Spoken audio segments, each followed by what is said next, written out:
ನಮಸ್ಕಾರ. ಸುದ್ದಿ ಸಂವಾದಕ್ಕೆ ಸ್ವಾಗತ. ನಾನು ವೆಂಕಟರಮಣಗೌಡ. ನಮ್ಮ ಜೊತೆ ಸಂವಾದದಲ್ಲಿ ನಮ್ಮ ಪ್ರಧಾನ ಸಂಪಾದಕರಾದ ಶಶಿಧರ್ ಭಟ್ ಅವರಿದ್ದಾರೆ. ಶಶಿಧರ್ ಭಟ್ ಅವರೇ, ಕಾರ್ಯಕ್ರಮಕ್ಕೆ ಸ್ವಾಗತ. ತಮಗೂ ಸ್ವಾಗತ ಗೌಡ್ರೆ. ರಮೇಶ್ ಜಾರಕಿಹೊಳಿಯವರ CD ಪ್ರಕರಣ, ಈ CDಯ ವಿಚಾರವಾಗಿ ಈಗ ಬೇರೆ ಬೇರೆ ನೆಲೆಗಳಿಂದ ಚರ್ಚೆ ಆಗ್ತಿವೆ. ರಮೇಶ್ ಜಾರಕಿಹೊಳಿ ಅವರು ಸಚಿವ ಸ್ಥಾನಕ್ಕೆ ರಾಜೀನಾಮೆ ಕೊಟ್ಟಿದ್ದು ಆಗಿದೆ. ಆದರೆ ಏನೇ ಚರ್ಚೆ ಆದ್ರೂ ಇದು ಅಧಿಕಾರದ ದುರುಪಯೋಗ ಅನ್ನುವುದು ಮತ್ತೆ ಮತ್ತೆ ನಮಗೆ ಕಾಣಿಸುವಂಥದ್ದು ಒಂದು. ಇನ್ನೊಂದು ಹನಿ ಟ್ರ್ಯಾಪ್ ಅನ್ನುವಂಥ ಚರ್ಚೆ ಎಲ್ಲ ನಡೀತಿರುವ ಹೊತ್ತಲ್ಲಿ ಏನು ಇದನ್ನು ಹೆಂಗೆ ವಿಶ್ಲೇಷಿಸ್ತೀರಿ? ಒಂದು, ಇದಕ್ಕೆ ಹಲವು ರೀತಿಯ ಆಯಾಮಗಳಿವೆ. ಸೆಕ್ಸ್ ಅನ್ನೋದು ಮನುಷ್ಯನ ಮೂಲಭೂತವಾದ ಅವಶ್ಯಕತೆಗಳಲ್ಲಿ ಒಂದು, ಯಾವ ಅನುಮಾನನೂ ಬೇಕಾಗಿಲ್ಲ. ಅದಕ್ಕೊಂದು ಹಳೇದೊಂದು ಮಾತಿದೆ, ನೀವು ಸಾಹಿತ್ಯದ ವಿದ್ಯಾರ್ಥಿಯಾಗಿ ನಿಮಗೂ ಗೊತ್ತಿರಬಹುದು. ಹಾದರ ಅನ್ನುವುದು ಎಲ್ಲರ ಕನಸಂತೆ, ಕೆಲವರಿಗೆ ಮಾತ್ರ ವಾಸ್ತವ ಅಲ್ಲ. ಸೊ ಹಾಗೆ ಆ ರೀತಿಯ ಬಯಕೆಗಳಿರೋದು ತಪ್ಪಲ್ಲ. ಅದು ದೈಹಿಕವಾದ ಒಂದು ಬೇಕಾದಂತಹ ದೇಹ ಬಯಸುವಂತಹ ಒಂದು ಸೆಕ್ಸ್ ಅನ್ನೋದು ಒಂದು ಭಾಗ ಅದು ಅಂಥದ್ದು. ಅದರಲ್ಲಿರುವ ಪ್ರಶ್ನೆ ಬೇರೆ ಆದದ್ದು ಅಂತ. ಒಂದು ನೈತಿಕತೆಯ ಪ್ರಶ್ನೆ. ಇದು ನೈತಿಕವಾಗಿ ಸರಿಯಾ ಅಂತ ನೀವು ನೈತಿಕತೆಯ ಪ್ರಶ್ನೆ ನೋಡುವಾಗ, ವಯಸ್ಸಿಗೆ ಬದ್ಧ ಒಂದು ಗಂಡು ಮತ್ತು ಒಂದು ಹೆಣ್ಣು ಒಂದಾಗುವುದೇನಿದೆ ಅದು ಕಾನೂನು ಪ್ರಕಾರ ವಿರೋಧ ಅಲ್ಲ. ನೈತಿಕವಾಗಿಯೂ ಕೂಡ ಅದನ್ನು ಬೇರೆ ಬೇರೆ ರೀತಿ ವ್ಯಾಖ್ಯಾನ ಮಾಡಬಹುದು. ಪ್ರಶ್ನೆ ಅದಲ್ವೇ ಅಲ್ಲ. ಈಗಿರುವ ಪ್ರಶ್ನೆ, ಸಚಿವರಾದ ಒಬ್ಬ ವ್ಯಕ್ತಿ, ಸಚಿವನಾದಂಥ ರಮೇಶ್ ಜಾರಕಿಹೊಳಿ ತನ್ನ ಕಾಮವಾಂಛೆಯನ್ನು ತೀರಿಸಿಕೊಳ್ಳುವುದಕ್ಕಾಗಿ, ತನ್ನ ದೈಹಿಕ ಬಯಕೆಯನ್ನು ತೀರಿಸಿಕೊಳ್ಳುವುದಕ್ಕೆ ತನ್ನ ಅಧಿಕಾರವನ್ನು ಬಳಸದನ. Whether it is a case of cheating, ಆ ಹೆಣ್ಣು ಮಗಳಿಗೆ ಚೀಟ್ ಮಾಡದನ, ಕೆಲಸ ಕೊಡ್ತೀನಿ ಅಂತ ಆಮಿಷ ಒಡ್ಡಿ ಆ ಹೆಣ್ಣು ಮಗು ತನಗೆ ಕೆಲಸ ಸಿಗುತ್ತೆ ಅನ್ನುವ ಕಾರಣಕ್ಕಾಗಿ ತನ್ನ ದೇಹವನ್ನು ಒಪ್ಪಿಸಿಕೊಡ್ಲ. ಇದು ಚರ್ಚೆಯಾಗಬೇಕಾದ ವಿಚಾರಗಳು ಆಗಿವೆ ಅಂತ ನಾನು ನಂಬಿದ್ದೇನೆ. ಇನ್ನು ಸಾಮಾನ್ಯವಾಗಿ ಅವನು ಯಾವುದೋ ಹುಡುಗಿ ಜೊತೆ ಇದ್ದರೆ ಅವನು ಹಣೆ ಬರ ಕಟ್ರಿ ನನ್ನ ಕಚ್ಕೊಂಡು ಏನೋ ಆಗಬೇಕಾಗಿಲ್ಲ. ಆದರೆ ಒಂದು ಸಾರ್ವಜನಿಕ ಬದುಕಿನಲ್ಲಿರುವವರ ನೈತಿಕತೆಯ ಪ್ರಶ್ನೆ ಕೂಡ ಇದೆ. ಇನ್ನು ಆ ರಿಲೇಷನನ್ನು ಪ್ರಶ್ನೆ ಮಾಡಬೇಕಾದ್ರೆ ಅವ್ರು ಹೆಂಡತಿ ಮಾಡಬೇಕು, ಅವ್ರು ಬೇಕಾದವ್ರು ಮಾಡ್ಕೊ, ಅದಕ್ಕೆ ನನ್ನ ಕೆಲಸನೂ ಅಲ್ಲ, ಅದು ಐಮ್ ಲೀಸ್ಟ್ ಬಾದರ್. ಆದರೆ ಒಬ್ಬ ಸಚಿವನಾದವನು ತನ್ನ ಅಧಿಕಾರ ದುರುಪಯೋಗಪಡಿಸಿಕೊಂಡು ಈ ಒಂದು ಲೈಂಗಿಕ ಕ್ರಿಯೆಯನ್ನು ನಡೆಸಿದರೆ ಅದು ಅಪರಾಧ ಆಗುತ್ತೆ. ನಮ್ಗೆ ಗೊತ್ತಿದೆ, ಹಿಂದೊಬ್ಬ ಸ್ವಾಮಿ ಹಂಗೆ ಮಾಡಿದ್ರು. ನಾನು ರಾಮನ ಅವತಾರ ಅಂದ್ಕೊಂಡು ಮಿಸ್ಯೂಸ್ ಮಾಡ್ತಾ ಹೋಗೋದು, ಇವು ನಾನು ಕೆಲಸ ಕೊಡ್ತೀನಿ ಅಂತ ಮಿಸ್ಯೂಸ್ ಮಾಡ್ತಾ ಹೋಗೋದು. ಆದರೆ ನನಗೆ ಶಾಕಿಂಗ್ ಆಗೋದು, ನಾನು ಬೆಳಗಿಂದ ನೋಡ್ತಾ ಇದ್ದಾಗ ಇಡೀ ಪ್ರಕರಣದಲ್ಲಿ ಮಾಧ್ಯಮಗಳು ಬೇರೆ ಇದನ್ನು ಕೊಡ್ತಾ ಇದ್ದು, ಹನಿ ಟ್ರ್ಯಾಪಿಂಗ್ ಅನ್ನೋದನ್ನೇ ಮಾಡ್ತಾ ಇವರು ತಪ್ಪು ಮಾಡಿದ್ನೋ ಇಲ್ಲೋ ಅನ್ನುವ ಚರ್ಚೆಯನ್ನು ಮಾಡದಂಥ ವಾತಾವರಣವನ್ನು ಮಾಧ್ಯಮ ಸೃಷ್ಟಿ ಮಾಡ್ತೇವೆ. ನಾವು ಬಹಳ ಗಂಭೀರವಾಗಿ ವಿಚಾರವನ್ನು ತಗೋಬೇಕು. ಚೀಟಿಂಗ್ ಕೇಸ್ ಹೌದೋ ಅಲ್ವೋ ಅನ್ನೋದು ಒಂದು. ಎರಡನೇದಾಗಿ, ಕಳೆದ 2-3 ದಿನಗಳಿಂದ ನೀವು ಎಲ್ಲ ವಾಹಿನಿಗಳು ಕೂಡ ನೀವು ನೋಡ್ತಾ ಇದ್ದರೆ ಅವು ಸಂಪೂರ್ಣವಾಗಿ ಬ್ಲೂ ಫಿಲ್ಮ್ ತೋರಿಸೋ ಲೆವೆಲಿಗೆ ಬಂದ್ಬಿಟ್ಟಿಪ್ಪ. ತೋರಿಸ್ತಾನೆ ಒಂದು ಕಡೆ ಹಾಕೊಂಡು ಮಲಗಿಸ್ತವೆ. ಇನ್ನೊಂದು ಕಡೆ ಬೆಳಗ್ಗೆಯಿಂದ ವಾಹಿನಿಗಳನ್ನು ನೋಡ್ತಾ ಇದ್ದದ್ದು ಡೆವಲಪ್ಮೆಂಟು ಅಂದರೆ ಇದು ಹನಿ ಟ್ರ್ಯಾಪ್ ಆಗಿತ್ತು, ಅವನಿಗೆ ಮೋಸ ಆಯಿತು, ರಮೇಶ್ ಜಾರಕಿಹೊಳಿಗೆ ಮೋಸ ಆಯಿತು ಅನ್ನೋ ರೀತಿ ವಾಹಿನಿ ಮಾತಾಡ್ತದೆ. ನೀವು ಯಾವ ರೀತಿಯ ವ್ಯಾಲ್ಯೂವನ್ನು, ಮೌಲ್ಯಗಳನ್ನು ನೀವು ಪ್ರತಿಪಾದನೆ ಮಾಡ್ತೀರಿ? ರಮೇಶ್ ಜಾರಕಿಹೊಳಿ ಕೇಂದ್ರಿತ ವ್ಯಕ್ತಿ ಗೌಡ್ರೆಯಲ್ಲಿ ಅಲ್ವಾ? ರಮೇಶ್ ಜಾರಕಿಹೊಳಿ ಮತ್ತು ಆ ಹೆಣ್ಣುಮಗಳ ನಡುವಿನ ಸಂಬಂಧ ಏನಿದೆ, ಆ ಸಂಬಂಧ ಏರ್ಪಾಡಾಗುವುದಕ್ಕೆ ಇವನ ಅಧಿಕಾರ ಬಲ ಬಳಕೆ ಆಗಿದೆಯಾ? ಇವರೊಬ್ಬ ಮಂತ್ರಿ ಆಗದೇ ಇಲ್ದಿದ್ರು ಒಬ್ಬ ಸಾಮಾನ್ಯ ವ್ಯಕ್ತಿ ಆಗಿದ್ರೆ ಆ ಹುಡುಗಿ ಹೋಗಿ ಇವನ ಜೊತೆ ಮಲ್ಕತ್ತಿದ್ಲೇನ್ರಿ? ನೋ. ಅಂದರೆ ಇವರ ಅಧಿಕಾರವೇ ಇದಕ್ಕೆ, ಈ ಚಟುವಟಿಕೆ ಕಾರಣ. ಅಧಿಕಾರ ಕಾರಣ, ಇದು ಅಧಿಕಾರದ ದುರುಪಯೋಗ ಆಗುತ್ತೆ. ಆ ಹೆಣ್ಣು ಮಗಳಿಗೆ ಕೆಲಸ ಕೊಡ್ತೀನಿ ಅಂತ ಅವಳು ಅಸಹಾಯಕಳಿರ್ಬೋದು, ಕೆಲಸಕ್ಕಾಗಿ ಓಡಾಡ್ತಾ ಇರ್ಬೋದು, ಬದುಕಿನ ಪ್ರಶ್ನೆ ಇರ್ಬೋದು, ಮನೆಯಲ್ಲಿ ಕಷ್ಟ ಇರ್ಬೋದು. ಈ ಆ್ಯಂಗಲ್ಗಳಿಂದ ನೀವು ಯಾಕೆ ನೋಡಲ್ಲ? ನಿಮ್ಗೆ ರಮೇಶ್ ಜಾರಕಿಹೊಳಿಯನ್ನು ರಕ್ಷಣೆ ಮಾಡೋದೇ ಒಂದೇ ಅನ್ನೋದು ಒಂದು ಪ್ರಶ್ನೆ. ಲೈಟ್ ವೇದಲ್ಲಿ ನಾನೇನೋ ಒಂದು ಲಿಸ್ಟ್ ನೋಡ್ತಾ ಇದ್ದೆ, BJP ಬಂದ ಮೇಲೆ ಎಷ್ಟು ಜನ ಇಷ್ಟೆಲ್ಲ ಸಿಕ್ಕಾಕೊಂಡಿದ್ರು. ಯಾರೋ ಒಂದು ನಾನು ಸಾಮಾಜಿಕ ಜಾಲ ಯಾರಾದರೂ ಕ್ರಿಕೆಟ್ ಟೀಮ್ ಮಾಡೋದಕ್ಕೆ ಒಂದು ಕಡಿಮೆ ಇದೆ ಅಂದರೆ 10 ಜನನೋ 11 ಜನ ಆಗಿದೆ. ನೀವು ಹರ್ತಾಳ್ ಹಾಲಪ್ಪನಿಂದ ಹಿಡಿದುಬಿಟ್ಟು ನೀವು ಈಗ ಉಪಮುಖ್ಯಮಂತ್ರಿ ಯಾವುದೋ ಬ್ಲೂ ಫಿಲ್ಮ್ ನೋಡಿದ್ದನ್ನು ಸೇರಿಸಿದರೆ ಸಿ ಪಾಟೀಲ್ ಹೋದೇನು ಲಕ್ಷ್ಮಣ್ ಸೌದಿ ಸೊ 11 ಜನ ಆ ರಘುಪತಿ ಭಟ್ರದ ಕೇಸು ಅದು ಮುಚ್ಚ. ನನಗೆ ಈ ಎಲ್ಲ ಪ್ರಕರಣದಲ್ಲಿ ಇದೆಯಲ್ಲ, ಈ ಪ್ರಕರಣಗಳನ್ನು ಮುಚ್ಚಾಕುವುದರಲ್ಲೂ ಕೂಡ ಮಾಧ್ಯಮದ ಪಾತ್ರ ಇದೆಯೇನೋ ಅನ್ನೋ ಒಂದು ಸಣ್ಣ ಅನುಮಾನ ನನಗೆ ಇವತ್ತು ಪ್ರಾರಂಭ ಆಗಿದೆ. Media also playing no. ಇದೇನು ಕಾನೂನು ಪ್ರಕಾರ ಏನು ಸಿಕ್ಕಾಕೊಳ್ಳಲ್ಲ ಇವನು. ಐ ವಿಲ್ ಟೆಲ್ ಯು, ನೀವೇನಾದರೂ ಇದು ಕಾನೂನಿನ ಪ್ರಕಾರ ನೀವು ಒಪ್ಪಿತ ಲೈಂಗಿಕ ಕ್ರಿಯೆ ಇಬ್ಬರಿಗೂ 18 ವರ್ಷದ ಮೇಲೆ 21 ವರ್ಷದ ಮೇಲಾಗಿದೆ, ಒಪ್ಪಿತ ಲೈಂಗಿಕ ಕ್ರಿಯೆ ನೀವೇನು ಮಾಡೋಕ್ಕಾಗಲ್ಲ. ಬಟ್ ಈ ನೈತಿಕ ಪ್ರಶ್ನೆ ಏನಿದೆ, ನಾವು ನಿನ್ನೆ ಮಾತಾಡ್ತಾ ಇದ್ದಾಗೆ ರಾಮನ ಹೆಸರು ಹೇಳ್ಕೊಂಡು ಭಜನೆ ಮಾಡೋ ಒಂದು ಪಕ್ಷ ಅಲ್ವಾ. ರಾಮ ಏಕಪತ್ನಿ ವ್ರತಸ್ಥನಾಗಿದ್ದ. ನೀವು ರಾಮನಿಗೆ ನೀವು ಮಂದಿರ ಹೊರಟಿದಿರಲ್ಲ, ನಿಮ್ಮ ಹೃದಯದೊಳಗೆ ರಾಮ ಇಲ್ವಲ್ರಿ. That is your problem. So ಇದು ಬಹಳ ಗಂಭೀರವಾದ ಪ್ರಶ್ನೆ ಅನಿಸುತ್ತೆ ಕೊಟ್ರೆ. ಇಲ್ಲಿ ಹನಿ ಟ್ರ್ಯಾಪ್ ಅಂತ ಬಿಂಬಿಸಲಾಗುತ್ತಿರುವುದರ ಮುಂದುವರಿಕೆಯಾಗಿ ಮಾಧ್ಯಮಗಳಲ್ಲಿ ನಡೀತಿರುವ ಚರ್ಚೆ ಏನಂದ್ರೆ, ಈಗ ನಾಳೆ ಅಕಸ್ಮಾತ್ ಆ ಹುಡುಗಿಯ ಕಡೆಯವರು ಫ್ಯಾಮಿಲಿಯವರು ಇದನ್ನ ನಿರಾಕರಿಸಿ ಬಿಟ್ರೆ, ಅಥವಾ ಹುಡುಗಿನೇ ನಾನೇ ಒಪ್ಪಿಕೊಂಡು ಇದರಲ್ಲಿ ಇದ್ದೆ ಅಂತ ಬಿಟ್ರೆ ದೂರುದಾರರ ಕಥೆ ಏನು ಅಂತ ಎತ್ತಿ ತೋರಿಸ್ತಾ ಇದ್ದಾರೆ. ಅಂದ್ರೆ ಇಡೀ ಪ್ರಕರಣವನ್ನ ತನಿಖೆಯ ಹೊತ್ತಿನಲ್ಲಿ ಒಂದು ದಾರಿ ತಪ್ಪಿಸೋಕೆ ಇವರೇ ಒಂದು ವೇದಿಕೆಯನ್ನು ನಿರ್ಮಾಣ ಮಾಡ್ತಿದ್ದಾರಾ? ಅದು ಅನುಮಾನ ಬೇಕಾಗಿಲ್ಲ ನನಗೆ. ಇವತ್ತು ಬೆಳಗ್ಗೆನೆ ಅವನು ಯಾರು ದೂರು ಕೊಟ್ಟಿದ್ದಾನೆ ಆ ವ್ಯಕ್ತಿಯನ್ನು ಒಂದು ವಾಹಿನಿಯಲ್ಲಿ ಕರೆದು ಕೂಡಿಸಲಾಗಿತ್ತು. ಅವನಿಗೂ ಆ ಕುಟುಂಬಕ್ಕೂ ಏನು ಸಂಬಂಧನೋ ನಮಗೆ ಗೊತ್ತಿಲ್ಲ ಅಲ್ವಾ. ಅದು ಸುದೀರ್ಘವಾದ ಸಂಬಂಧವೇ. ನಂತರ ಆ ಕುಟುಂಬದವರು ಸಿ ಡಿ ಅಂತಂದು ಅವನಿಗೆ ಯಾಕೆ ಕೊಟ್ರಪ್ಪ ಅದು ಗೊತ್ತಿಲ್ಲ ನಮ್ಮದು. ಆದರೆ ನಮಗೆ ಮುಖ್ಯ ಆದ ಸಿ ಡಿಯಲ್ಲಿ ಇರುವಂಥದ್ದು ಮೊರಾಲಿಟಿಯ ಪ್ರಶ್ನೆ. ಇವತ್ತು ಅವನೊಂದು ವಾಹಿನಿಯಲ್ಲಿ ಲೈವ್ ತಗೋತಾ ಇದ್ರು. ಆ ಯಾಂಕರು ಅವನ್ನೇ ಹೆದರಿಸ್ತಾ ಇದ್ದಾರೆ, ನಾಳೆ ನಿಮ್ಮನ್ನು ಒಳಗಾಕ್ಬಿಡ್ತಾರೆ, ನೀವ್ಯಾಕೆ ಮಾಡಿದ್ರಿ, ನೀವು ಹೇಳಿದಾಗೇನೆ ಒಂದೊಮ್ಮೆ ಕುಟುಂಬದವ್ರು ಮುಂದೆ ಬರೆದಿದ್ರೆ ಆ ಹುಡುಗಿ ಏನಾದರೂ ತನ್ನ ಸ್ಟೇಟ್ಮೆಂಟನ್ನು ಮಾಡಿಬಿಟ್ರೆ ಒಪ್ಪಿತ ಲೈಂಗಿಕ ಏನೇ ಮಾಡ್ತೀರಿ, ನಿಮ್ಗೆ ಯಾಕೆ ಬೇಕಿತ್ತು ಅಂತ. ಅಂದರೆ ಮಾಧ್ಯಮ ಇದು ರಮೇಶ್ ಜಾರಕಿಹೊಳಿಯ ವಕೀಲರಂತೆ ಕೆಲಸ ಮಾಡ್ತಾ ಇದೆ. ಇವತ್ತು 1-2 ಪ್ರಮುಖ ವಾಹಿನಿಗಳನ್ನು ನೋಡಿದೆ ನಾನು. ಸುಮ್ಮನೆ ದಿನನಿತ್ಯ ವಾಹಿನಿಗಳನ್ನು ಬೈದು ನನಗೂ ಸುಸ್ತಾಗ್ಬಿಟ್ಟಿದೆ ಸುಮ್ಮನೆ ಹೆಸರು ಹೇಳೋದಕ್ಕಿಂತ. ನೀವೇನು ಪ್ರೊಪಗೇಟ್ ಮಾಡ್ತಿದ್ದೀರಿ?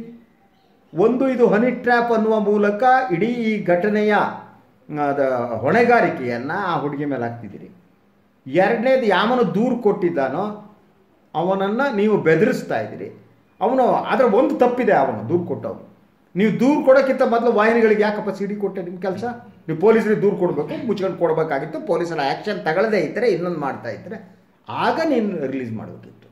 ಆದರೆ ನೀವು ಮಾಡಿದ್ದೇನು, ನೀನು ಮೊದಲನೇ ರಿಲೀಸ್ ಮಾಡ್ತೀಯಾ, ವಾಹಿನಿಗಳಿಗೆ ರಿಲೀಸ್ ಮಾಡ್ತೀಯಾ. ವಾಹಿನಿಯವರು ಬೆಳಗಿನ ಸಂಜೆವರೆಗೆ ಬ್ಲೂ ಫಿಲ್ಮ್ ಟೈಮ್ ಹಾಕಿ ಇಡ್ತಾರೆ. ಅಂದರೆ ನಿನ್ನ ಉದ್ದೇಶ ಏನು ಅನ್ನೋದು ಕೂಡ ಭಾಳ ಪ್ರಶ್ನಾರ್ಥಕವಾದ್ದು. ಅದು ಕೇಳಲೇಬೇಕು ನಾವು ಅವನ ಉದ್ದೇಶ. ಆದರೆ ಅವನನ್ನು ಬೆದರಿಸುವ ಕೆಲಸವನ್ನು ವಾಹಿನಿಗಳು ಮಾಡ್ತಾ ಇರೋದು ಸರಿಯಾದ. ನೀಗಾಗ್ಬಿಡುತ್ತೆ ಹೆಂಗೆ ಹೇಳ್ತಾ. ಬಟ್ ಅವ್ನು ಭಾಳ ಬುದ್ಧಿವಂತಿಕೆಯನ್ನು ಉತ್ತರ ಕೊಡ್ತಾ ಇದ್ದ. ಒಂದು ಸ್ವಲ್ಪ ಪಳಗದವನು ಕಾಣ್ತಾನೆ ಇಂಥ ವಿಚಾರಗಳು. ಈ ಬೆಂಗಳೂರಿನಲ್ಲಿಂತ ಭಾಳಷ್ಟು ಸಂಸ್ಥೆಗಳಿರ್ತವೆ, ಮಾನವ ಹಕ್ಕುಗಳು ಅಂತ ಇರ್ತವೆ. ಒಂದು ಸಂಸ್ಥೆ ಗೊತ್ತಾ ನಿಮಗೆ? ಅವನು ಯಾರು ಮಾನವ ಹಕ್ಕುಗಳ ಕಾಯ್ತಾರೋ ಗೊತ್ತಿಲ್ಲ. ಬಟ್ ಅಂಥ ಸಂಘಟನೆಗಳು ನಾಯಿ ಕೊಡೆ ಅಂತ ಹುಟ್ಕೊಂಡಿದೆ. ನಾನು ಇವೊಂದು ಹೇಳ್ತಾ ಇಲ್ಲ, ಜನರೇ ಹೇಳಿದ್ರು. ಬಟ್ ಈ ವ್ಯಕ್ತಿ ಸ್ವಲ್ಪ ಪಳಗದವನು ಕಾಣ್ತಾ. ಸೀನಿಯರ್ ಆ್ಯಂಕರ್ ಅಂತ ಪ್ರಶ್ನೆಗಳು ಕೇಳಿದಾಗ ಇಲ್ಲ ಅದು ಅಂತ ಭಾಳ ಇದರ ಉತ್ತರ ಕೊಡ್ತಾ ಇದ್ದಾರೆ. ಸೊ ಇದರ ಪರಿಣಾಮ ಏನಿದೆ, ರಾಜಕಾರಣದ ನೈತಿಕ ಪ್ರಶ್ನೆ ಏನಿದೆ ಅದರ ಬಗ್ಗೆ ಗಂಭೀರವಾಗಿ ಚರ್ಚೆ ನಡೀಬೇಕಾಗಿದೆ. ಅಂದರೆ ಒಂದು ರಾಜಕೀಯ ಪಕ್ಷ ಯಾವ ಮೌಲ್ಯಗಳನ್ನು ಪ್ರೊಪೊಗೇಟ್ ಮಾಡುತ್ತೆ ಆ ಮೌಲ್ಯಗಳನ್ನು ಆ ಪಕ್ಷವೇ ಅಳವಡಿಸಿಕೊಳ್ಳೋದಕ್ಕೆ ಸಾಧ್ಯ ಆಗದೇ ಇದ್ದರೆ ಆವಾಗ ರಾಜಕೀಯ ಹುಸಿಯಾಗುತ್ತೆ. ಜನ ರಾಜಕಾರಣಿಗಳನ್ನ ಥೂ ಅಂತ ಬೈಯುವಂಥ ಒಂದು ಸ್ಥಿತಿ ಬಂದ್ಬಿಡುತ್ತೆ. ಅಂದರೆ ಅವರ ಹುಸಿ ವ್ಯಕ್ತಿತ್ವ ಹೊರಗೆ ಬರ್ತಾ ಇದೆ. ಈ BJPಯ ಈ ಹುಸಿ ವ್ಯಕ್ತಿತ್ವ ನನಗೆ ಕಾಣ್ತಾ ಇದೆ ಹೊರಗಡೆ ಬರ್ತಾ ಇರೋದು. ಅಂದರೆ ಇವರೆಲ್ಲ ಯಾರು ಕೂಡ ರಾಮ ಭಕ್ತರ ಅಲ್ವೇ ಅಲ್ಲ. ರಾಮನೂ ಇವರಿಗೂ ಸಂಬಂಧ ಇಲ್ಲ. ರಾಮ ಪಿತೃವಾಕ್ಯ ಪರಿಪಾಲಕನಾಗಿದ್ದ, ಇವರು ಯಾರೋ ಪಿತೃವಾಕ್ಯ ಪರಿಪಾಲಕರಲ್ಲ ಅಲ್ವಾ. ಇಲ್ಲಿ ಬಹುತೇಕ ಜನ ಪುತ್ರ ವ್ಯಾಮೋಹಿಗಳು, ಪುತ್ರ ವ್ಯಾಮೋಹಿಗಳು. That's one side. ಎರಡನೇದಾಗಿ ಇವ್ರು ಯಾರು ಏಕಪತ್ನಿ ವ್ರತಸ್ಥರಲ್ಲ. ನನಗನ್ಸುವಾಗಿ ಯಾರೂ ಏಕಪತ್ನಿ ವ್ರತಸ್ಥರಲ್ಲ. ಅವ್ರ ಪಕ್ಷದ ಅಧ್ಯಕ್ಷರಿಂದ ಮುಖ್ಯಮಂತ್ರಿಯಿಂದ ಮಂತ್ರಿ ರಾಮನ ಇಟ್ಕೊಂಡು ಭಜನೆ ಮಾಡ್ತವೆ. ಜಸ್ಟ್ ಸೆಲೆಬ್ರಿಟಿ ಅಂತ ಅದು ಎಕ್ಸ್ಪೋಸ್ ಆಗ್ತಾ ಇದೆ. ಸೊ ಇದನ್ನು ನೀವು ಪ್ರತಿಪಕ್ಷಗಳು ಹ್ಯಾಕ್ ತಗೋತವೆ ಅಂತ ನನಗೆ ಅನಿಸುವಾಗ ರಾಜಕೀಯ ಈ ಮೊರಾಲಿಟಿ ಬಗ್ಗೆ ಮಾತನಾಡುವ ನೈತಿಕತೆ ಪ್ರತಿಪಕ್ಷಗಳಿಗೆ ಇದೆಯೋ ಇಲ್ವೋ ಅನ್ನೋದು ಕೂಡ ನನಗೆ I am my own doubts ಅಂಥ ಅನುಮಾನ ಕೂಡ ಇದೆ. ಬಟ್ ಇಂಥ ಘಟನೆಗಳು ಸಮಾಜದಲ್ಲಿ ಸಾಮಾಜಿಕ ಬದುಕಿನ ನೈತಿಕತೆಯ ಬಗ್ಗೆ ಚರ್ಚೆ ನಡೆಸುವ ಒಂದು ವಾತಾವರಣ ಸೃಷ್ಟಿ ಮಾಡಬೇಕು ಅನ್ನೋದನ್ನು ಮಾತ್ರ ನಾನು ಹೇಳಬಲ್ಲೆ. ರಾಮನನ್ನ, ದೇವರನ್ನ, ಧರ್ಮವನ್ನ ಪ್ರಭುತ್ವ ತನಗೆ ಬೇಕಾದಾಗೆ ಬಳಸಿಕೊಳ್ಳುತ್ತಿರುವ ಒಂದು ಹೊತ್ತು ಇದು. ಇಂಥ ಹೊತ್ತಲ್ಲಿ ಪ್ರತಿಪಕ್ಷ, ಒಂದು ಗಟ್ಟಿ ಪ್ರತಿಪಕ್ಷ ಹೇಗೆ ಇದನ್ನು ನಿರ್ವಹಿಸಬೇಕಾಗಿದೆ? ಯಾಕಂದ್ರೆ ನಾವು ಇದರಲ್ಲಿ ಕಾಣಿಸ್ತಾ ಇದ್ದೇವೆ, ಸಿಡಿ ಪ್ರಕರಣದಲ್ಲಿ ಅವರೇನೋ ಸಿದ್ದರಾಮಯ್ಯನನ್ನ ಹೊಗಳಿದಾರಂತೆ, ಚಲೋ ಮನುಷ್ಯ, ಇವರು ಯಡಿಯೂರಪ್ಪ ಕರಪ್ಟ್ ಅನ್ನೋದು ಒಂದು ವಿಷಯವನ್ನ ಈಗ ಪ್ರತಿಪಕ್ಷಗಳು ಕಾಂಗ್ರೆಸ್ ಎತ್ಕೊಳ್ತಾ ಇರೋದು. ಅಂದ್ರೆ ಹೇಗೆ ನಿರ್ವಹಿಸಬೇಕಾದ ರೀತಿ ಏನು ಪ್ರತಿಪಕ್ಷ ಒಂದು ಸಿದ್ದರಾಮಯ್ಯನವರು ಹೊಗಳಿದ್ದೇನೋ ತಪ್ಪಲ್ಲ, ಮತ್ತು ರಮೇಶ್ ಜಾರಕಿಹೊಳಿ ಆ ಮಾತು ಹೇಳಿದ್ದೇನು ಸುಳ್ಳಲ್ಲ. ನೀವು ಇವತ್ತಿನ ರಾಜಕಾರಣದಲ್ಲಿ ಸಿದ್ದರಾಮಯ್ಯ ಸ್ವಲ್ಪ ಮಟ್ಟಿಗೆ ಉಳಿದವರಿಗೆ ಹೋಲಿಸಿದೆ ಆ ಮಟ್ಟದಲ್ಲಿ ಕರಪ್ಟ್ ಅಲ್ಲ. ಬಟ್ 2006ರವರೆಗೆ ಅವರು ಕರಪ್ಟ್ ಆಗೇ ಇರಲಿಲ್ಲ. ಅವ್ರ ಕಷ್ಟ ಏನು ಅಂತ ನನಗೆ ಪರ್ಸ್ನಲಿ ಗೊತ್ತಿತ್ತು. ಅದು ಮುಖ್ಯಮಂತ್ರಿ ಆದಮೇಲೆ ನನಗೆ ಗೊತ್ತಿಲ್ಲ. ಯಾಕಂದರೆ ನೀವು ಮುಖ್ಯಮಂತ್ರಿ ಆದಮೇಲೆ ಒಂದು ಸಮುದ್ರ ಇದ್ದಾಗೆ, ಸಮುದ್ರದ ನೀರು ಕುಡಿತಾ ಬಿಡ್ತಾ ಗೊತ್ತಿಲ್ಲ. ಸಿದ್ದರಾಮಯ್ಯ ಕಾಸು ಮಾಡಿದ್ರೆ ಬಿಟ್ಟರೆ ನನಗೆ ಈಗ ಗೊತ್ತಿಲ್ಲ. ಆದರೆ ಈ ರೀತಿ ಓಪನ್ ಅಂಗಡಿ ತೆಗೆದುಕೊಂಡಿರಲಿಲ್ಲ. ಅಂದರೆ ಸಿದ್ದರಾಮಯ್ಯನವರು ನನಗೆ ಗೊತ್ತಿದ್ದಾಗೆ ಅವ್ರು ಯಾವತ್ತೂ ಕೂಡ ಚೆಕ್ನಲ್ಲೆಲ್ಲ ಕಾಸು ತಗೊಂಡಿಲ್ಲ. ಆ ಪರಂಪರೆ ಅವರಲ್ಲ, ಇವರು ಚೆಕ್ನಲ್ಲಿ ಕಾಸು ತಗೊಳ್ಳೋ ಪರಂಪರೆ ಜನ. ಸೊ ಅದರಿಂದ ಅವನು ಭಾಳ ಮುಕ್ತವಾಗಿ ಮಾತಾಡ್ದಂಗೆ ಕಾಣುತ್ತೆ ಯಾರು ಜಾರಕಿಹೊಳಿ. ಆದರೆ ಈ ಪ್ರಶ್ನೆ ಇರುವುದು, ಈ ಜಾರಕಿಹೊಳಿ ಏನಿದ್ದಾರೆ ಇವರು ಯಾರ್ಯಾರ ಹತ್ರ ಏನು ಚರ್ಚೆ ಮಾಡ್ತಾರೆ ಅನ್ನೋದು, ಇದಕ್ಕೆ ಬೇರೆ ಆಯಾಮ ಅಂತ ಅಂತೆ. ಅದು ಆಯಾಮ ಏನು ಅಂದರೆ ಭಾರತೀಯ ಜನತಾ ಪಕ್ಷದ ಒಳಗಡೆ ಇದು ಬೀರುವ ಪರಿಣಾಮ. ನನಗೆ ಅನ್ನಿಸುವ ಹಾಗೆ ಇದು ಯಡಿಯೂರಪ್ಪನವರಿಗೆ ಇದು ಭಾಳ ಖುಷಿಯನ್ನು ಕೊಟ್ಟ ಸಮಾಚಾರ. ಇವನು ಸಿಕ್ಕಾಕೊಂಡಿತ್ತು. ಯಾಕಂದರೆ ಅವ್ರು ದೊಡ್ಡ ತಲೆನೋವು ಆಗಿಬಿಟ್ಟಿದ್ರು. ಕಳೆದ ಕೆಲವು ತಿಂಗಳುಗಳಿಂದ ಕೆಲವು ಮಾಹಿತಿಗಳ ಪ್ರಕಾರ ಅವರು ಪ್ರಹ್ಲಾದ್ ಜೋಶಿಯನ್ನು ಮುಖ್ಯಮಂತ್ರಿ ಮಾಡಬೇಕು ಅಂತ ಓಡಾಟ ನಡೆಸ್ತಾ ಇದ್ರು. ಅವ್ರ ಜೊತೆಗೆ ಇದ್ದರು. ಅದರ ಜೊತೆಗೆ ಸಂತೋಷ್ ಜಿ ಜೊತೆಗೂ ಇದ್ದರು ಅಂತ ಹೇಳಲಾಗ್ತಾ ಇದೆ. ಅದು ಒಂದು ಅಂದರೆ ಯಡಿಯೂರಪ್ಪನವನ್ನ ಬೆದರಿಸುವ ತಂತ್ರಕ್ಕೆ ಅವರು ಕೈ ಹಾಕಿದರು ಜಾರಕಿಹೊಳಿ. ಸಿ ಅದೊಂದು ಅಪಾಯ ಇತ್ತು. ಅದರ ಜೊತೆಗೆ ಮುಖ್ಯಮಂತ್ರಿಯನ್ನು ಬದಲಿಸುವ ಯತ್ನದವರೆಗೆ ಅವರು ನಡೆಸ್ತಾ ಇದ್ದರು. ದೆಹಲಿಯಲ್ಲಿ ನೇರವಾಗಿ ಹೈಕಮಾಂಡ್ ಜೊತೆಗೆ ಜಾರಕಿಹೊಳಿಗೆ ಒಂದು ಸಂಪರ್ಕ ಇತ್ತು. ಸೊ ಈ ಎಲ್ಲ ಕಾರಣಗಳಿಗಾಗಿ ಯಡಿಯೂರಪ್ಪನವರಿಗೆ ಒಳಗಡೆ ಭಾಳ ಬೇಸರ ಇತ್ತು ಈ ಮನುಷ್ಯನ ಬಗ್ಗೆ. ಆದ್ದರಿಂದ ಒಂದು ತೊಲಗಿತ್ತು ಅಂತ, ಅಯ್ಯಪ್ಪ ಈ ಪೀಡೆ ತೊಲಗಿತು ಅಂತ ನಮ್ಮನ್ನೊಂದು ಮಾತು ಹೇಳ್ತಾರಲ್ಲ, ಆ ರೀತಿಯ ಒಂದು ಮನಸ್ಥಿತಿಗೆ ಯಡಿಯೂರಪ್ಪ ಬಂದಿರಬೇಕು ಅಂತ. ಸೊ ಯಾಕಂದರೆ ನಿನ್ನೆ ಕೂಡ ಸಿದ್ದರಾಮಯ್ಯನವರು ಒಂದು ಮಾತು ಹೇಳಿದ್ರು, ಯಾರು ಬಾಲಚಂದ್ರ ಜಾರಕಿಹೊಳಿ ಹೋಗಿ ಏನು ಮುಖ್ಯಮಂತ್ರಿಗಳು ನೋಡ್ತಾರೆ. ಸೊ ರಮೇಶ್ ಜಾರಕಿಹೊಳಿ ಬೆಳಗ್ಗೆ ಮುಖ್ಯಮಂತ್ರಿಗಳು ನೋಡಬೇಕು ಅಂತಾರೆ, ಅದಕ್ಕೆ ಡಿನೈ ಮಾಡಲಾಗುತ್ತೆ, ಅವಕಾಶ ಸಿಗಲ್ಲ. ಸೊ ಡೆಲ್ಲಿಗೆ ಹೋಗ್ಬಿಟ್ಟು ಅಲ್ಲಿ ಪಕ್ಷದ ವರಿಷ್ಠರು ಮೀಟ್ ಮಾಡಬೇಕು ಅಂತ ಹೇಳ್ಬಿಟ್ಟು ಅಪಾಯಿಂಟ್ಮೆಂಟ್ ಕೇಳ್ತಾರೆ. ಡೆಲ್ಲಿ BJP ವರಿಷ್ಠ ಹೇಳ್ತಾರೆ, ಮುಚ್ಕೊಂಡು ಬರಬೇಡ, ಇಲ್ಲಿ ನಮ್ಮ ಮನ ಮರ್ಯಾದೆ ಹಾಳಾಗೋಗ್ಬಿಡ್ತಾರೆ ಬರಯ, ನೀವು ಕೂತ್ಕೊಂಡು ಬೆಂಗಳೂರಲ್ಲೇ ಕೂತ್ಕೊಂಡ್ಬಿಡ್ತಾರೆ. ಅಷ್ಟರೊಳಗೆ ಇನ್ಸ್ಟ್ರಕ್ಷನ್ ಬಂದಿರುತ್ತೆ ಪಕ್ಷದ ಅಧ್ಯಕ್ಷರಿಗೆ ಮತ್ತು Yediyurappa, you take his resignation ಅಂತ. ಇದೆಲ್ಲ ಬೆಳವಣಿಗೆ ಆಗಿರುತ್ತೆ. ಆ ಕಾರಣಕ್ಕೆ ಅವ್ರು ನೋಡಿರಲ್ಲ. ಬಟ್ ಇವರು ಹೋಗಿ ನೋಡ್ತಾನೆ ಬಾಲಚಂದ್ರ ಜಾರಕಿಹೊಳಿ. ನೋಡಿದಾಗ ಈ ಸಿದ್ದರಾಮಯ್ಯನವ್ರು ಹೇಳೋ ಪ್ರಕಾರ ಅವ್ರು ಬೆದರಿಕೆಯನ್ನು ಒಡ್ಡಿದ್ರು ಅಂತ.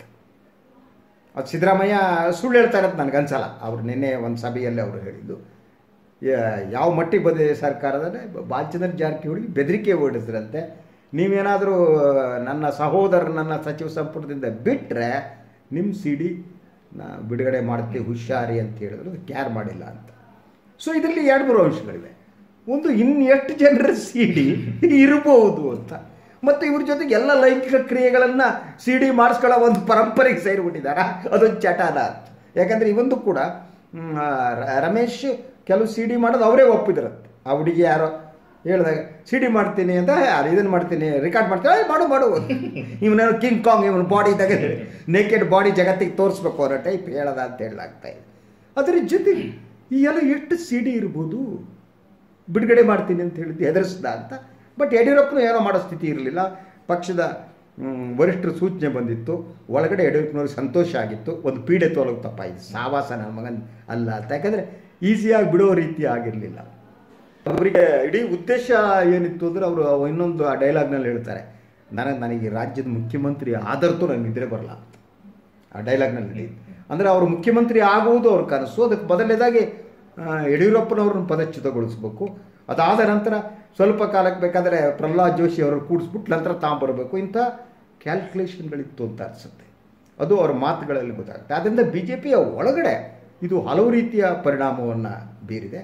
ಇನ್ನು ಜಾರಕಿಹೊಳಿ, ಈ ಬಾಲಚಂದ್ರ ಮತ್ತು ಈ ರಮೇಶ್ ಏನಿದ್ದಾರೆ, ಅವರ ಏನು ಒಂದು ರಾಜಕೀಯ ಉತ್ತುಂಗಕ್ಕೆ ಏರಿದ್ರು, ನೆಲ ಕಚ್ಚಿದ್ರು. It's not so easy for them to come back. ನೀವು ಇದನ್ನೇ ನಾನು ನಿಮಗೆ ನೋಡಿ, ಈಗ ಬಿ ಜೆ ಪಿಯಲ್ಲಿ ಅದಕ್ಕೆ ರಾಸಲೀಲೆ ಅಂತ ಹೇಳ್ತಾರೆ, ನಾವು ಹೇಳಿದ್ವಿ ರಾಸಲೀಲೆ ಬೇರೆ. ಅದಕ್ಕೆ ರಾಸಲೀಲೆಗೆ ಗೋಪಿಕೆಯರ ಜೊತೆ ಕೃಷ್ಣ ನಡೆಸೋದು ರಾಸಲೀಲೆ, ಇಲ್ಲಿ ಇದು ರಸಲೀಲೆ ಇರ್ಬೋದು, what ever it may be. So ಇಂಥ ಲೀಲೆಗಳು ಏನಿದೆ, ಇದರಲ್ಲಿ ಯಾರು ಇಂಥವ್ರು ಸಿಕ್ಕಾಕೊಂಡಿದ್ದಾರೆ ಅವ್ರು ರಿಹ್ಯಾಬಿಲಿಟೇಟ್ ಆಗಿಲ್ಲ. ಲಕ್ಷ್ಮಣ ಸವದಿ ಒಂದು ಬಿಟ್ಟರೆ ನೀವು ಉಳಿದಲ್ಲ, ರಘುಪತಿ ಭಟ್ರಿಂದ ಹಿಡಿದು ನಮ್ಮ ಹಾಲಪ್ಪನವರು ಅಲ್ವಾ, ಅದು ಒಪ್ಪಿತವಾದ ಲೈಂಗಿಕ ಕ್ರಿಯೆ ಆಗಿತ್ತು. ಅದು ಸಿಕ್ಕಾಕೊಂಡ್ರು, ನಂತರ ಏನೇನೋ ಮಾಡಿ ಕೋರ್ಟಿಗೆ ಹೋಗಿ ಬಿಡುಗಡೆ ಆದರು, ಇದು ಆರೋಪ ಮುಕ್ತರಾದರು. ಆದರೂ ಕೂಡ ಅವ್ರಿಗೆ ಮತ್ತೆ ಅಧಿಕಾರ ಸಿಕ್ಕಿಲ್ಲ. ಆದ್ದರಿಂದ ಅಂದರೆ ಬಿ ಜೆ ಪಿಯ ಒಳಗಡೆ ಇವ್ರನ್ನ ಹೆಣೆಯೋದಕ್ಕೆ, ಬಗ್ಸೋದಕ್ಕೆ ಸಂಘ ಪರಿವಾರ ಐ ವಿಲ್ ಯೂಸ್ ಇಟ್. ಯಾಕೆಂದರೆ ಸಂಘ ಪರಿವಾರ ಅವರು ಒಂದು ನೈತಿಕತೆಯ ಏನು ಮುಖವಾಡ ಇದೆಯಲ್ಲ, ಆ ನೈತಿಕತೆಯ ಮುಖವಾಡವನ್ನು ಹಾಗೆ ಉಳಿಸ್ಕೊಳ್ಳೋದಕ್ಕೆ ಅವರು ಇಂಥವ್ರನ್ನ ಬಲಿಪೀಠಕ್ಕೆ ಹಚ್ಚಿಸ್ತಾ ಇರ್ತಾರೆ. ಸೊ ಒಬ್ಬ ಹಿಂದುಳಿದ ವರ್ಗಗಳ ನಾಯಕ, ವಾಲ್ಮೀಕಿ ನಾಯಕ ಪ್ರಬಲರಾಗುವುದೇನಿದೆ ಅದು ಸಂಘ ಪರಿವಾರ ಇಷ್ಟಪಡೋದಂತಲ್ಲ, ನಾಗ್ಪುರಕ್ಕೆ ಇಷ್ಟ ಆಗಲ್ಲ. ಆವಾಗ ಇಂಥದ್ದು ಒಂದೊಂದು ಹಂತಕ್ಕೆ ಏರಿಸಿ ಅವ್ರನ್ನ ಬಲಿ ಕೊಡ್ತಾ ಹೋಗ್ತಾರೆ. ಅಂಥ ಒಂದು ಬಲಿಪೀಠದವರೆಗೆ ರಮೇಶ್ ಜಾರಕಿಹೊಳಿ ಹೋಗಿದೆ ಅಂತ ನನಗೆ ಅನಿಸುತ್ತೆ. ಇಡೀ ಯಡಿಯೂರಪ್ಪನವರ ಸರ್ಕಾರವೇ ಒಂದು ಥರ, ಈಗ ಏನಂದ್ರೆ ಆ ಕಡೆಯಿಂದ ಈ ಕಡೆ ಬಂದರು 14 ಜನ, ಒಂದು ಪ್ರಜಾಪ್ರಭುತ್ವದ ಮೌಲ್ಯವನ್ನು ಗಾಳಿಗೆ ತೂರಿ ಈ ಸರ್ಕಾರ ಬಂತು. ಇದರ ಮತ್ತೊಂದು ಮುಂದುವರಿಕೆಯಾಗಿ ಬೇರೆ ಅನೈತಿಕ ದಾರಿಯ ಒಂದು ಕೆಸರನ್ನು ಎರಚಿಕೊಳ್ತು ಸರ್ಕಾರ ತಂತಾನೆ ಅಂತ ಅನ್ಸುತ್ತಾ? ಕಡೆಯದಾಗಿ ನಾನು ಕೇಳಬೇಕು. ಎಸ್, ಇದು ಅನುಮಾನನೇ ಇಲ್ಲ, ಈ ಸರ್ಕಾರ ಅನೈತಿಕವಾಗಿ ಬಂದಿದ್ದೆ. ನೈತಿಕ ಪ್ರಶ್ನೆಯನ್ನು ಎಲ್ಲೂ ಕೂಡ ಗಂಭೀರವಾಗಿ ತಗೊಂಡೇ ಇಲ್ಲ, ಆಯಿತಾ. ಮಾಧ್ಯಮಗಳು ಕೂಡ ತಗೊಂಡಿಲ್ಲ. ಮಾಧ್ಯಮಗಳು ಹಿಂದ್ಗಡೆ ನಿಂತುಬಿಟ್ಟು ಈ ಅನೈತಿಕ ಚಟುವಟಿಕೆ ಬೆಂಬಲ ಕೊಡ್ತಾ ಬಂದು. ಸೊ ನೀವು ಆ್ಯಂಟಿ ಡಿಫೆಕ್ಷನ್ ಆ್ಯಕ್ಟ್ ಮತ್ತು ಶೆಡ್ಯೂಲ್ 10 ಬಗ್ಗೆ ಪರ್ಫೆಕ್ಟಾಗಿ ಗೊತ್ತಿಂದ ರಮೇಶ್ ಕುಮಾರ್ ಕೊಟ್ಟ ತೀರ್ಪುಗಳ ಬಗ್ಗೆನೇ ಮಾಧ್ಯಮಗಳು ಯಾವ ರೀತಿ ಟೀಕೆ ಮಾಡೋದು ಅಂತ ಗೊತ್ತೆ. ಅಂದರೆ ಈ ಅನೈತಿಕ ರಾಜಕಾರಣವನ್ನು ಬೆಂಬಲ ಕೊಡುವ ಸ್ಥಿತಿಗೆ ಆವಾಗಲೇ ಬಂದ್ಬಿಟ್ಟಿದ್ದು. ಈ ಸರ್ಕಾರ ನೈತಿಕವೇ ಅನೈತಿಕ ಅನ್ನೋ ಚರ್ಚೆ ಮಾಧ್ಯಮಗಳಲ್ಲಿ ಸಾರ್ವಜನಿಕವಾಗಿ ನಡೆದೇ ಇಲ್ಲ, ಯಾಕಂದರೆ ಇದು ಬಿ ಜೆ ಪಿ ಸರ್ಕಾರ ಆಗಿತ್ತು.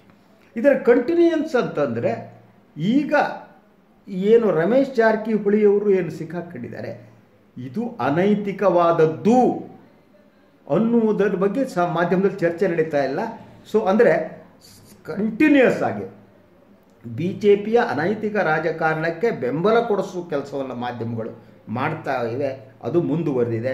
ಈಗ ರಮೇಶ್ ಜಾರಕಿಹೊಳಿಗೆ ಪರವಾಗಿ ಜಾಗಟೆ ಬಡಿತಾ ಇವೆ ಮಾಧ್ಯಮಗಳು, ಆ ವಾತಾವರಣವನ್ನು ಸೃಷ್ಟಿಸುವ ಕೆಲಸ ನಡೀತಾ ಇದೆ. ಸಂವಾದದಲ್ಲಿ ಪಾಲ್ಗೊಂಡಿದ್ದಕ್ಕೆ ಧನ್ಯವಾದಗಳು. ಧನ್ಯವಾದ ಗೌಡ್ರೆ. ಎಸ್ ಪಿ ವೀಕ್ಷಕರೇ, ಇದೊಂದು ವಿಚಾರದೊಂದಿಗೆ ನಾನು ಮತ್ತು ಗೌಡ್ರು ಬರ್ತೀವಿ, ಮಾತಾಡ್ತೀವಿ. ಇವತ್ತಿನ ದಿನ ಎಲ್ಲರಿಗೂ ಒಳ್ಳೆಯದಾಗಲಿ. ನಮಸ್ಕಾರ.